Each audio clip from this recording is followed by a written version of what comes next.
কোনোদিনও ভাবতে পারিনি নিজের গড়ে তোলা রেস্টুরেন্টটা এভাবে ভেঙে যাবে। তার সাথে সাথে আমার কনফিডেন্স লেভেলটাও ভেঙে গেছিলো। কিন্তু আমি 3 বছর আগে যখন আমার রেস্টুরেন্টটা কিছু মানুষের জন্য বন্ধ হয়ে যায়, তখন আমি ভেবেছিলাম যে আবার আমি শূন্য থেকে শুরু করব। এবং আমি শূন্য থেকে শুরু করেছি।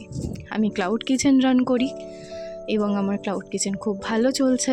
আমি অফলাইন অনলাইন দুটো অর্ডারই নিজের হাতে সামলাই। ভগবানের আশীর্বাদে খুব ভালো মতো আমার ক্লাউড কিচেন চলছে এবং চলবে। আপনাদের যদি কিছু অর্ডার করার হয় অবশ্যই আমার ক্লাউড কিচেনে অর্ডার করবেন। আমি জোম্যাটোর লিঙ্ক আপনাকে দিয়ে দিচ্ছি। এবং যারা অফলাইন অর্ডার করতে চান অবশ্যই আমার সাথে কন্ট্যাক্ট করবেন, আমাকে মেসেজ করবেন, ইনবক্স করবেন। আমি অবশ্যই আপনাদের অ্যান্সার দেব। শুধু এইটুকুনিই বলতে চাই, কোনো কিছু যদি মন থেকে করা হয়, হার্ডওয়ার্কের সাথে আর সততার সাথে করা হয়, তাহলে কোনো কিছু বৃথা যায় না।